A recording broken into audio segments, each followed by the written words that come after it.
Halo guys, balik lagi sama aku. Kali ini aku mau sharing beberapa kejadian-kejadian waktu aku kerja di rumah sakit. Nah, salah satunya itu adalah eh, karena sekarang itu lagi pandemi atau istilahnya lagi musim corona, jadi tuh banyak banget kejadian-kejadian yang kita tuh harus berpikir kritis karena tuh pasiennya itu banyak banget sih yang bohong atau banyak banget yang nggak ngerti kalau sebenarnya penyakit ini nih kita harus perlu ditempatkan di ruang isolasi atau perlu penanganan khusus supaya dia tidak mudah tertular atau dia juga tidak menulari pasien yang lain, apalagi dia memilih kamar yang kelas 3 yang isinya tuh sampai 8 orang gitu kan. Nah, sekarang aku mau cerita aja bahwa pertama aku pernah dapat kasus pasien itu dia panas dan dia mengatakan kalau dia itu nggak bepergian dari luar kota. Dia juga nggak bilang kalau dia itu apa ya namanya, ada keluarga yang dia itu jauh atau mudik dari luar kota gitu. Tapi sebelum kejadian dia panas, dia itu baru saja ngerumpi lagi, dia baru saja ngobrol atau silaturahim sama tetangganya yang baru pulang dari Jakarta. 1 hari setelah itu pasiennya langsung panas. Aku nggak tahu ya dia itu panasnya karena emang menuju ke COVID-19 atau enggak, tapi yang jelas dari kasus itu kan kita harus perlulah kita cek laborat secara cito gitu ya untuk selanjutnya aku nggak tahu dia positif apa enggak, yang jelas itu harus cek laborat cito gitu kan. Terus yang kedua, jadi aku dapat pasien juga dia panas mendadak gitu. Terus setelah aku tanya-tanya, dia nggak dari luar kota gitu, dia juga nggak ada saudara gitu atau keluarganya yang dari luar kota. Tapi setelah aku tanyain pekerjaannya apa, dan dia menjawab, saya keseharian itu bekerja yang itu loh, yang pintu masuk di desa, ini mungkin satgas kali ya, di situ.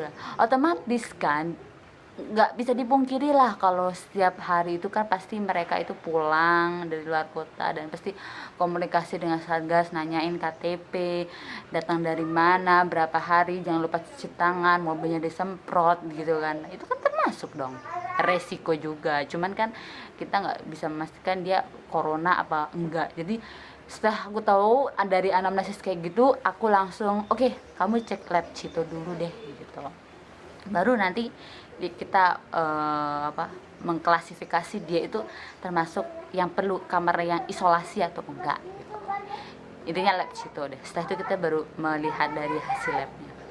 Terus ada juga pasien dia itu enggak dari dia itu enggak dari luar kota, itu enggak. Dia juga bilang ada tetangganya juga yang enggak dari luar kota, itu enggak ada gitu kan. Terus dia panas mendadak gitu kan. Dan setelah aku tanya, mohon maaf kalau boleh tahu kamu itu kerjanya di mana gitu kan. Setelah aku tahu ternyata dia kerjanya itu emang pulang pergi dari satu kota ke kota lain. Coba bayangin dong, dia kan pasti termasuk yang sangat beresiko gitu deh. Terus kasus apa lagi ya, banyak banget lah kasus-kasus yang kita harus berpikir bahwa dia itu, jadi enak banget. Jadi kalau untuk saya sebagai dokter IGD, aku mau konsultasi nih kepada dokter itu, dia termasuk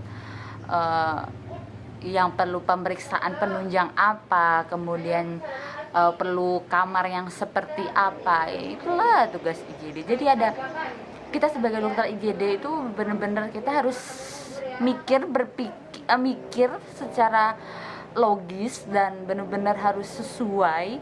Jadi untuk sebelum kita menentukan dia harus dimasukin ke ruang apa, kita harus melihat dengan kondisi pasiennya gitu kan. kita juga harus melihat dengan dari latar belakangnya pasiennya, sosioekonominya, sosial ekonominya gitu. Jadi nggak semuanya pasien harus oke, kamu dari luar kota masukin ISOM, enggak. Jadi ada beberapa pasien yang perlu satu ruang isi 8 orang lebih atau perlu kamar sendiri kayak gitu.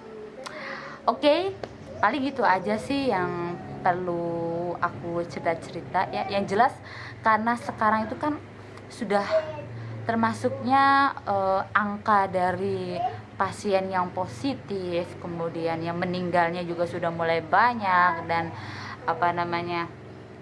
dari gejala klinisnya juga gak harus panas gitu kan. Jadi ada beberapa pasien yang cuman kecelakaan misalkan, tapi dia dari luar kota, tapi ternyata dia carrier, kan kita juga harus antisipasi dong gitu kan.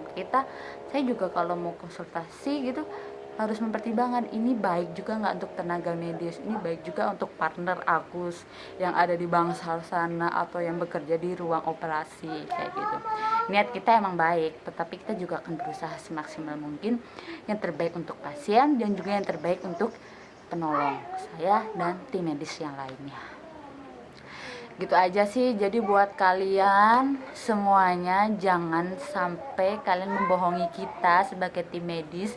Karena apa? Itu juga akan membuat resiko atau bahaya nggak hanya untuk kamu. Karena kalau kamu jujur, kita juga akan memberikan terapi yang pas, terapi yang terbaik gitu.